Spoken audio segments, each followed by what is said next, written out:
और शुरुआत बड़ी खबर से करेंगे। आपको बता दें कि किरण पटेल के मामले में अब बड़े एक्शन में है सरकार। मंडल आयुक्त कमिश्नर जांच अधिकारी नियुक्त किए गए हैं। आईएएस वीके बिधूड़ी करेंगे मामले की जांच। डिविजनल कमिश्नर वीके बिधूड़ी करेंगे सुरक्षा में चूक की जांच। किरण पटेल पर जम्मू कश्मीर में ठगी का आरोप है। पीएमओ अधिकारी बनकर घूमने का आरोप है किरण पटेल पर, और उसकी पत्नी को भी इस मामले में, धोखाधड़ी के मामले में गिरफ्तार किया गया है। और चलिए इस खबर पर हमारे सहयोगी मनोज कौल, एडिटर न्यूज 18 जम्मू कश्मीर, हमारे साथ जुड़े हुए हैं। और इसके अलावा श्रीनगर से शब्बीर अहमद मीर, डिप्टी एडिटर, हमारे साथ जुड़े हुए हैं। मैं सबसे पहले मनोज आपके पास आना चाहूंगा। मनोज, किरण पटेल धोखाधड़ी मामले में लगातार इस पे जो एजेंसियां हैं वो जांच पड़ताल कर रही हैं, लेकिन अब एक डिविजनल कमिश्नर को एक तरह से जांच अफसर मुकर्रर किया गया है। अब इसकी जांच की रफ्तार भी बढ़ेगी और चीजें निकलकर सामने आएंगी। अब हो रहा है, देखें कि जो होम डिपार्टमेंट का ऑर्डर है उसमें साफ कहा गया है कि इंक्वायरी ऑफिसर जो है डिवीजनल कमिश्नर कश्मीर होंगे और वो इस पूरे मामले की छानबीन करेंगे। सबसे बड़ा ये मामला ये है कि ये जो उनको जो सिक्योरिटी जो फराहम की गई थी किरण पटेल को, वो किस तरीके से की गई थी, और उन्होंने जो अलग अलग जगहों का दौरा किया था। हम बता दें कि जो किरण पटेल है वो एक 5 स्टार होटल में रहता था। उसके बाद उसको सिक्योरिटी का पूरा तामझाम जो होना चाहिए था वो उसको फराहम की गई थी, और वो कई हसास इलाकों में भी घूमने गया था, वो ये कहते हुए कि वो एमओएस में एक अधिकारी है। तो ये इस मामले को ये अगर हम देखें कि जो एडमिनिस्ट्रेशन ने पहले ही इस पर कोशिश की थी कि जल्दी से जल्दी इस मामले को सुलझाया जाए, और जब एक शिकायत की गई पुलिस स्टेशन निशात में, और उसके बाद जो कार्रवाई हुई पुलिस ने उसको गिरफ्तार भी कर लिया। लेकिन उसके फौरन बाद जो सियासी जमातें हैं उन्होंने भी कई सवालात उठाए। तो इस पूरे माहौल में अब होम डिपार्टमेंट ने बिल्कुल एक ऑर्डर दिया है जिसमें यह कहा गया है कि डिविजनल कमिश्नर इसकी इंक्वायरी करेंगे और उसमें पूरी इस बात का पता लगाया जाएगा कि आखिर इसको किस तरह से सिक्योरिटी फराहम की गई। तो जैसा आपने कहा पहले से जांच चल रही थी, लेकिन अब चूंकि इंक्वायरी ऑफिसर मुकर्रर किया गया है तो ऐसा माना जा रहा है कि इस मामले की तहकीकात जो है वो जल्दी करने का इरादा है सरकार का, और अब जल्द से जल्द तथ्य सामने आएंगे कि आखिर ये कॉनमैन जो है उसको किस तरह से उसने लोगों को धोखा दिया, इतनी बड़ी चूक कैसे हुई उन ऑफिसर से, चाहे वो ब्यूरोक्रेट्स हों या पुलिस ऑफिसर्स हों, उनसे ये चूक कैसे हुई कि जो किरण पटेल को इस तरह की सुविधाएं दी गई थी। जी हुरैरा। बिल्कुल मनोज, जहां तक इंक्वायरी और जांच की बात है तो आप देखिए कि इस जांच का दायरा जम्मू कश्मीर से और श्रीनगर से लेकर गुजरात तक फैला हुआ है, क्योंकि किरण पटेल का ताल्लुक गुजरात से है। इस वजह से गुजरात में जो इसके जानने वाले हैं, कहां कहां इसके तार जुड़े हैं, वहां पर भी एक तरह से इंक्वायरी हो रही है। तो लगातार जांच पड़ताल चल रही है। और मनोज, क्या लग रहा है कि अब जैसे जैसे ये जांच आगे बढ़ेगी इसमें आगे और भी परतें खुलेंगी? जी हाँ, बिल्कुल। आप देखें ना, जैसे आपने खुद कहा हुरैरा कि हमने देखा कि पिछले दिनों में ये देखा गया कि जो ये कॉनमैन था किरण पटेल, जब वो कश्मीर में रह रहा था तो उसके साथ गुजरात के कुछ इन्फ्लुएंशियल जो लोग हैं वो भी उसके शामिल थे। और उसके बाद पुलिस ने लगातार ये कोशिश की कि गुजरात में जिस तरह की कार्रवाई की जानी चाहिए वहाँ भी कार्रवाई की गई। वो अब जबकि इंक्वायरी ऑफिसर डिविजनल कमिश्नर को मुकर्रर किया गया है, जिससे साफ ये जाहिर होता है कि सरकार की ये मंशा है कि इस मामले को जल्द से जल्द सुलझाया जाए और ये देखा आखिर चूक कहाँ हुई। क्योंकि सबसे बड़ी बात इसमें यह है कि अगर कोई भी आदमी कोई भी फर्द कश्मीर आता है और उसके बाद एक 5 स्टार होटल में रहता है और उसे इतनी सिक्योरिटी फराहम की जाती है कि आखिर कहाँ पर चूक हुई है। सबसे बड़ा मामला यही होगा कि अगर ये एक कॉनमैन इस तरह से लोगों को हम ये कह सकते हैं कि उनको धोखा दे सकता है और उसके बाद इतनी जो फैसिलिटीज़ वो अवेल करता है और काफ़ी देर तक वो फैसिलिटी, ऐसा नहीं है कि हफ्ते 10 दिन के लिए वो इस तरह की फैसिलिटीज अवेल करता हो तो उसके बाद चला जाता है। तो लगातार वो कई महीनों तक वहाँ रहता है और उसके बाद इस तरह की जो इस तरह का जो उसको प्रोटोकॉल दिया जाता है वो बहुत अहम मामला है। और ये देखना पड़ेगा कि जो जिसमें किस तरह की चूक हुई है, क्योंकि सिक्योरिटी से जुड़ा ये मामला है कि अगर एक शख्स ऐसा कर सकता है, अगर वो सिक्योरिटी पर्सनल को धोखा दे सकता है। हम देखें कि जब उसकी जो सिक्योरिटी थी उसमें पुलिस भी थी, उसमें सीआरपीएफ के जवान भी थे और वो एक पॉश होटल में रह रहा था, जैसे मैंने कहा कि 5 स्टार होटल में रह रहा था।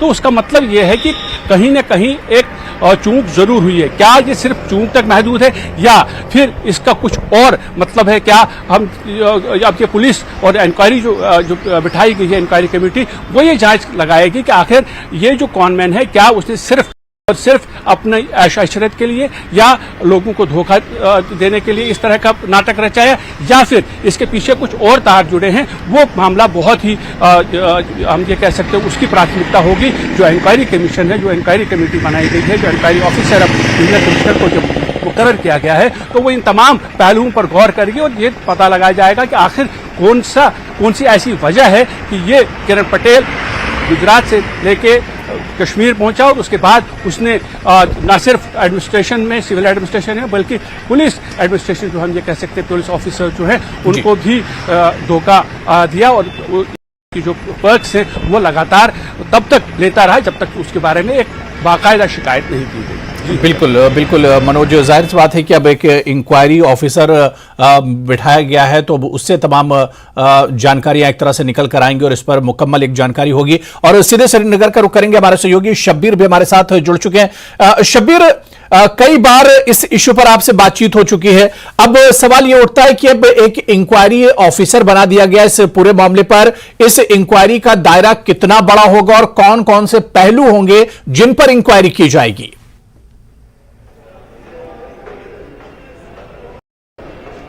देखिए, रेफरेंस पॉइंट अगर आप ऑर्डर को देखें तो रेफरेंस पॉइंट्स 2 हैं। एक तो ये कि किरण पटेल ने जो यहाँ पे दौरे किए और अब इसमें सरकार ने मान लिया कि कई महीनों तक वो रहे, हालांकि पहले कह रहे थे कि 2 मार्च को उनको पकड़ा गया, आगे पीछे कुछ नहीं बता रहे थे, लेकिन हमने तभी साफ किया था कि ये अक्टूबर से सिलसिला चला 2 मार्च तक कई दौरे हुए। रेफरेंस पॉइंट एक ये है कि वो दौरे उन्होंने किए और उनकी सिक्योरिटी क्या थी, एक रेफरेंस पॉइंट कैसे मिले उनको। दूसरा रेफरेंस पॉइंट इसमें जो ऑफिसरान थे उनके लैप्सेस क्या रहे, इस पे एक मुफस्सल रिपोर्ट होगी। रेफरेंस पॉइंट यही 2 है, यानी एक तो उनको सिक्योरिटी किसने दी, कैसे दी, तो उनको ये इतनी बड़ी लेवल की सिक्योरिटी कैसे मुहैया हुई, और दूसरा कि इसमें रोल किन अफसरान का है जिन्होंने ये सिक्योरिटी दिलाई, जो अभी तक का रेफरेंस पॉइंट है कि ये सिक्योरिटी उनको मुहैया कराई गई, उसमें IAS अफसरान का रोल है। तहकीकात इब्तिदाई तौर पे हुई है, कुछ होनी बाकी है, क्वेश्चनिंग हुई है, कुछ IAS अफसर हैं इसमें शामिल, सिक्योरिटी के जो टॉप ऑफिशियल एक हैं उनसे भी इंक्वायरी हुई है। अब सीधे तौर पे एक मुफस्सल रिपोर्ट इस पे होगी कि वो कैसे आए, इनको सिक्योरिटी किसने दी, क्यों दी और इसमें किसका रोल है, ये रेफरेंस पॉइंट है। और जैसा जानते हैं कि 4 महीनों तक एक शख्स, अब तो ये साफ है वो धोखा नहीं दे रहा था, उसको बाकायदा सिक्योरिटी दे दी गई थी, वो धोखा खुद दे रहा था, लेकिन ये चूक एक तरीके से चूक इसलिए नहीं है कि उसमें अफसर शामिल थे जिन्होंने सिक्योरिटी दिलवाई, जिन्होंने इसको एक VIP स्टेटस यहां पे दिलवाया। तो ये अगर चूक है तो चूक ये उन लोगों की वजह से हुई है, उन लोगों को ढूंढ निकालना है और उनके खिलाफ कार्रवाई होनी है, जो इस इंक्वायरी का रेफरेंस पॉइंट है। बिल्कुल, यानी जैसे जैसे शब्बीर ये इंक्वायरी आगे बढ़ेगी वैसे वैसे इसमें बहुत सी परतें एक तरह से खुलेंगी आने वाले दिनों में।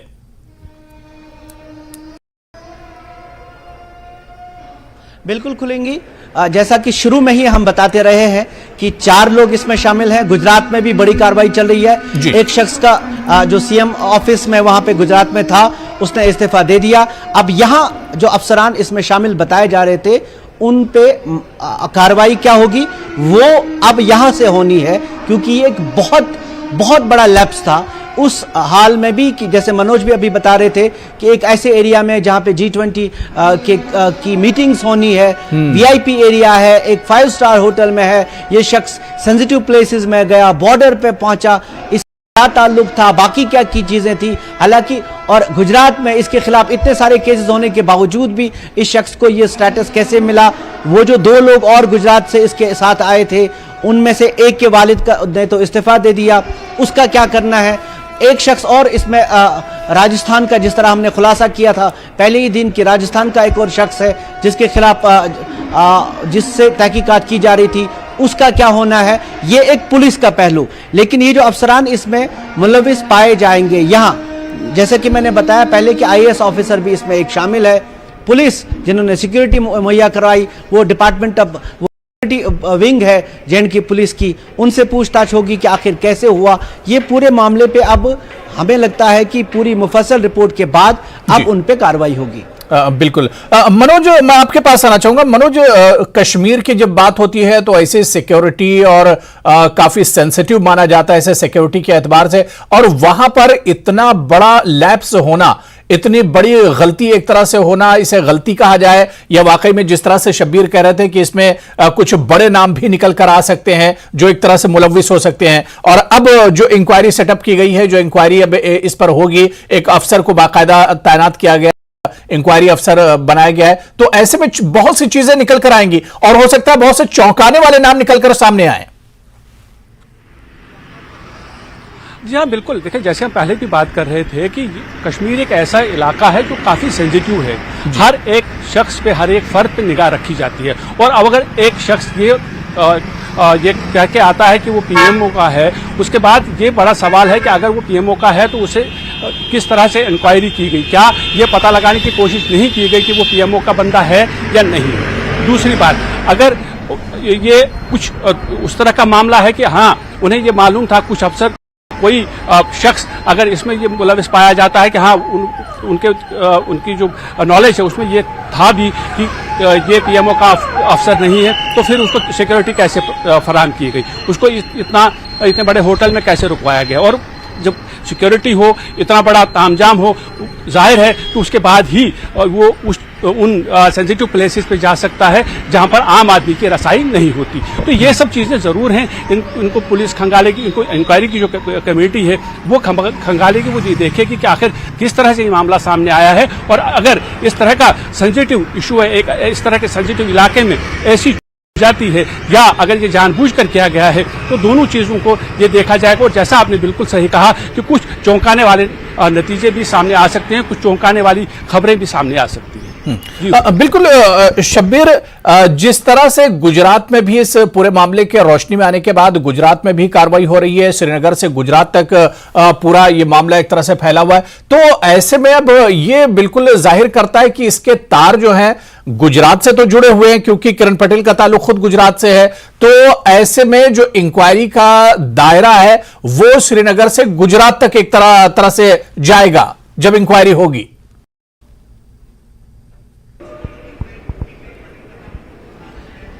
बिल्कुल हुरैरा, ये बिल्कुल वाज़ह है। एटीएस गुजरात शुरू में ही जब ये मामला सामने आया था तो एटीएस गुजरात यहाँ आई थी, और पिछली बार तो ये बात सामने आई थी कि वो जो दो अशखास और हैं, और किरण पटेल को लेके भी वो चाहते हैं कि वो उनको तहवील में ले, वो खुद उनसे सवाल जवाब करना चाहती है अलग से, वो एक अलग मामला है। लेकिन तार इसके अब और भी खंगाले जा रहे हैं जहाँ तक जम्मू कश्मीर का ताल्लुक है। गुजरात में तो इसके खिलाफ पहले से केस थे, इनके रवाबित किन किन पॉलिटिशियन से रहे हैं, वहाँ पे जांच हो रही है इस चीज़ की, क्योंकि जो इतला आई थी कि इनकी जो बीवी है उनको भी हिरासत में लिया गया, क्योंकि कई मामले वहाँ पे हैं जो पुराने भी हैं। इस मामले में जहाँ तक ताल्लुक है जम्मू कश्मीर का जहाँ तक ताल्लुक है, इसमें यहाँ पे पुलिस ने तकरीबन जो बेसिक काम था पूछगछ का वो इस्टेब्लिश कर दिया है, और वो जो दो लोग और जो उस वक्त छोड़े गए थे वो भी एक मामला है कि जब शुरू में इसको गिरफ्तार किया गया 2 मार्च को, तो उसके साथ 2 और लोग थे जो उससे पहले इसके साथ यहाँ पे रहे हैं। उनमें से ही एक शख्स अमित था जिसके वालिद ने फिर गुजरात में इस्तीफा दे दिया, उनसे भी इन्वेस्टिगेशन हुई, वो यहाँ पे थाने में, राजबाग थाने में रहे, उनसे इन्वेस्टिगेशन हुई। अब इस पूरे मामले को जोड़ के गुजरात से लेकर यहाँ तक, जैसा कि आप कह रहे थे, कौन कौन शामिल रहा, पहले वहाँ कौन इसके साथ शामिल रहा, वो कैसे छूटता रहा उन सारे केसेस के बावजूद, और यहाँ कश्मीर में किन लोगों ने उसको यहाँ पे उनका हाथ थामा, उसको सिक्योरिटी फराहम कराई, और कैसे पूरे एक सिस्टम से जहाँ पे कई एजेंसियां काम करती है वहां वो उनकी नजरों से ओझल रहा। इस सब बिल्कुल शब्बीर, अब क्योंकि जांच इंक्वायरी ऑफिसर अब इस पे एक सेटअप कर दिया गया है, तो ऐसे में इस मामले से जुड़े हुए जितने भी पहलू हैं, तमाम पहलुओं पर जांच पड़ताल की जाएगी, और इसमें जब जांच पड़ताल होगी तो बहुत सी चीजें निकलकर सामने आएंगी। बहुत बहुत शुक्रिया शब्बीर आपका श्रीनगर से जुड़ने के लिए, और मनोज जम्मू से आपका जुड़ने के लिए बहुत बहुत शुक्रिया। चलिए ब्रेक बाद आगे बढ़ेंगे। इस वक्त एक और बड़ी खबर आ रही है। आपको बता दें कि कश्मीरी पंडित संजय शर्मा की हत्या के मामले में पुलवामा के अचन में आज एसआईए ने बड़ी कार्रवाई की है। एसआईए ने अचन में छापेमारी की और क्षेत्र के लोगों से जानकारी हासिल की। एसआईए की टीम ने अचन का दौरा करते हुए सबूत भी इकट्ठा किए। गौरतलब है कि फरवरी महीने में आतंकियों ने कश्मीरी पंडित संजय शर्मा की हत्या कर दी थी। संजय शर्मा किसी काम से बाजार जा रहे थे। इस दौरान आतंकियों ने उन पर हमला कर दिया था। इस हमले में वो घायल हो गए। स्थानीय लोगों ने पुलिस की मदद से उन्हें अस्पताल पहुंचाया, लेकिन उन्हें बचाया नहीं जा सका।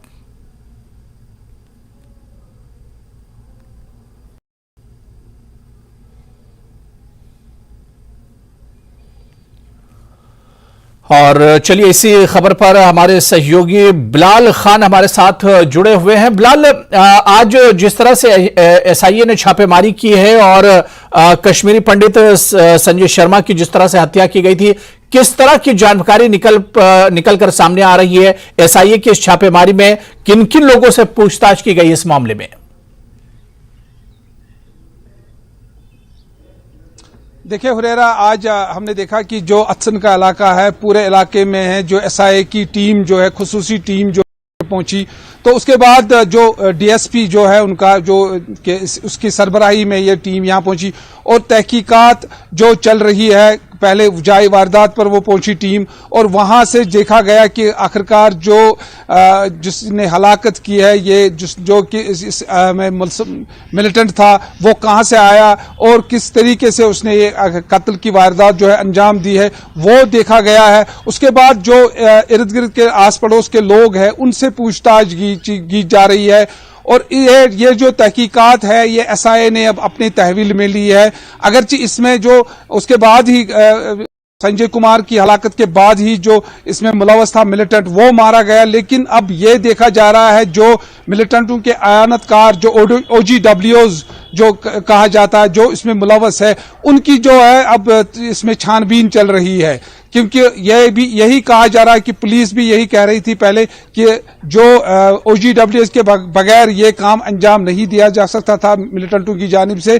तो आज जो एसआईए की टीम जो है उन्होंने पूरे इलाके की जो छानबीन की है इस अचन इलाके में और जाए वारदात जहां पर हुई वहां पर छानबीन की और जो इसका रिहायशी मकान है वहां से तो इसके पास जो हेल्थ सेंटर है वहां पर पूछताछ की गई और जो इसके साथ जहां पर ये वारदात अंजाम दी गई वहां जो दुकानदार है उनसे पूछताछ की गई और जितने भी सबूत है वो एसआईए की टीम ने यहां पर जमा किए, इकट्ठे किए हैं और उसके बाद जो है मजीद जो है इसमें तहकीकात अमल में लाई जाएगी। जी बिल्कुल, यानी बिलाल, आज जिस तरह से एसआईए की कार्रवाई हुई है इसमें सबूतों को एक तरह से इकट्ठा करने की कोशिश की गई है। बहुत बहुत शुक्रिया बिलाल हमारे साथ इस खबर पर जुड़ने के लिए और अपडेट करने के लिए। तो कश्मीरी पंडित संजय शर्मा से जुड़ी हुई यह खबर है जिस पर इस हत्या के मामले में पुलवामा के अचन में आज एसआईए ने बड़ी कार्रवाई की और जिस तरह से हमारे सहयोगी बिलाल बता रहे थे कि एसआईए ने छापेमारी के दौरान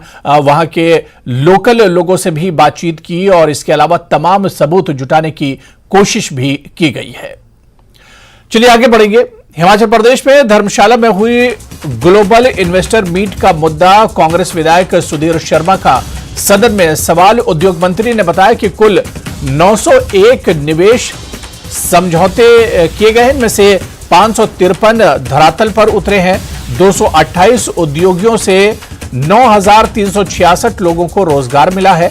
157 उद्योगियों में निर्माण कार्य या संयंत्र स्थापित करने का कार्य चल रहा है। नेता प्रतिपक्ष जयराम ठाकुर ने भी इस पर सवाल उठाए थे और उन्होंने पूछा था कि प्रदेश सरकार इन्वेस्टमेंट वाले कॉन्सेप्ट आगे बढ़ाएगी या बंद करेगी। भाजपा सरकार के कार्यकाल में कुल 523 MOU से 41,684 करोड़ का निवेश किया गया था।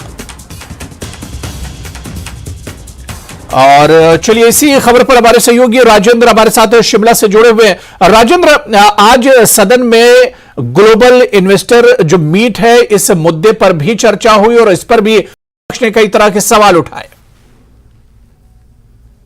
बिल्कुल अबू, और जैसा कि आपने अभी जिक्र किया 41,684 करोड़ रुपए का कुल इन्वेस्टमेंट हिमाचल प्रदेश में आया है ग्लोबल इन्वेस्टर मीट के माध्यम से। ये कहना है वर्तमान उद्योग मंत्री हर्षवर्धन चौहान का, और उन्होंने ये बताया कि ये जो कॉन्सेप्ट है इसको प्रदेश सरकार आगे बढ़ाएगी। हर्षवर्धन चौहान जैसे ही अपने इस प्रश्न का उत्तर देने के लिए खड़े हुए, उन्होंने कहा कि सभी सरकारें अपनी जो नीतियां हैं उनका व्याख्यान करती है, और वही हिमाचल सरकार ने भी किया है। सभी राज्य सरकारें विदेशों में भी जाती हैं और अपनी इंडस्ट्रियल पॉलिसी का जिक्र करती हैं। इन्वेस्टर्स को बुलाया, उद्योगपतियों को बुलाया जाता है, चाहे वो देश की बात हो, अन्य राज्यों की बात हो या फिर विदेशों की बात हो, और वही पूर्व सरकार ने किया है और इसी के तहत ये इन्वेस्टमेंट आया है। हालांकि उन्होंने ये जो आंकड़ा रखा, ये पहली इन्वेस्टमेंट मीट जो धर्मशाला में हुई थी उसका आंकड़ा ये है। इसके बाद फिर नेता प्रतिपक्ष जयराम ठाकुर खड़े हुए और उन्होंने कहा कि जब ग्लोबल इन्वेस्टर मीट की गई थी तो कई तरह के सवाल कांग्रेस की तरफ से खड़े किए गए थे, उस पर कांग्रेस विपक्ष में थी और कई क्वेश्चन मार्क लगाए गए थे, लेकिन ये सफलता को दर्शाता है क्योंकि अभी ये शुरुआत है। इन्वेस्टमेंट आने में बहुत से प्रोजेक्ट्स ऐसे हैं जो अभी पाइपलाइन में हैं। कुछ एक प्रोजेक्ट्स का जैसे हमने अभी जिक्र, बहुत से प्रोजेक्ट्स हैं जिनको भी उपयुक्त जमीन नहीं मिल पा रही है, तो ऐसे में अभी जो इन्वेस्टमेंट आने का सिलसिला है वो जारी है। और प्रदेश सरकार ने सदन में ये भी कहा कि ये जो ग्लोबल इन्वेस्टर मीट में MOU साइन किए गए हैं, अगर ये इंडस्ट्रियलिस्ट हिमाचल प्रदेश में इन्वेस्टमेंट करने के लिए इंटरेस्टेड हैं तो हिमाचल सरकार उनके लिए सारी पूरी जो सुविधाएं हैं वो उपलब्ध कराएगी और इस पूरी प्रोसेस को कंटिन्यू किया जाएगा। बड़ी बात यही है कि ग्लोबल इन्वेस्टर मीट के तहत जो MOU साइन हुए हैं या जो प्रोसेस पूर्व की सरकार ने शुरू की थी उसको कंटिन्यू किया जाएगा, जिसके बाद फिर नेता प्रतिपक्ष इसका उत्तर मिलने के बाद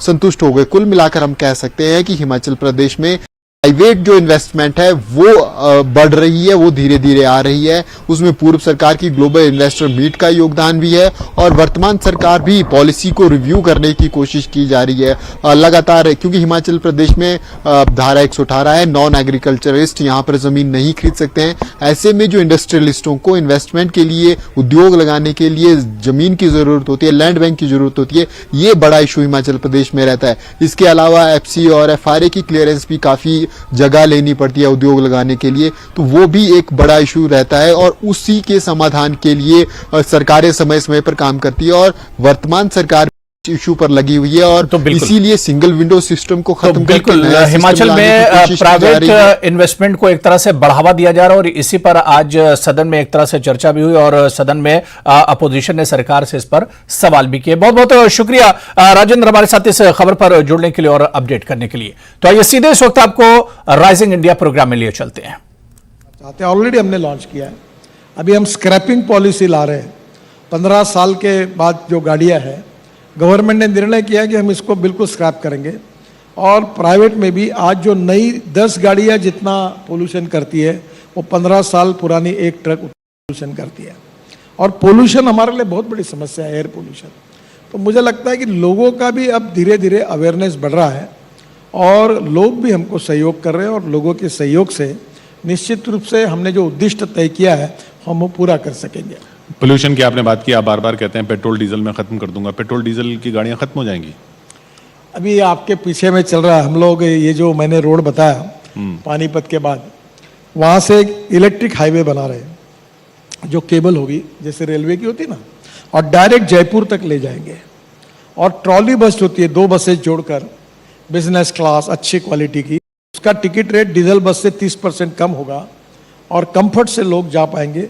क्योंकि हिंदुस्तान में हमारी 2 समस्या है। वो इलेक्ट्रिक चलेगी बस? हाँ, इलेक्ट्रिक पे चलेगी, इलेक्ट्रिक पे ट्रक चलेगा। अभी इलेक्ट्रिक का ट्रक आ रहा है, इलेक्ट्रिक की बसेस आ रही, इलेक्ट्रिक का ट्रैक्टर आ रहा है, इलेक्ट्रिक की स्कूटर आ गई, इलेक्ट्रिक की ऑटो रिक्शा आ गई, इलेक्ट्रिक की कार पॉपुलर हो गई, 1-1 साल की वेटिंग लिस्ट हुई। ये कब से चलेगी दिल्ली से जयपुर? ये अभी प्रोसेस में है क्योंकि इसमें हमने 2 कंपनियों से टेक्नोलॉजी की बात की है। वो 2024 से पहले नहीं? अभी तो मैं गारंटी नहीं दे सकता पर काम उसके पहले हो जाएगा, शायद पूरा भी होगा। और उसमें जो आप कह रहे हैं कि ये इलेक्ट्रिक बसें चलेंगी, इलेक्ट्रिक रोड, मतलब एक तरह से रोड होगा ऐसा जिसमें कनेक्शन होगा वायर का? नहीं, 2 प्रकार की है। अब देखिए, मुंबई में डबल डेकर इलेक्ट्रिक बस मैंने लॉन्च की, इलेक्ट्रिक लग्जरी बसेस लॉन्च की और पूरे शहरों में अब इलेक्ट्रिक बस आ गई।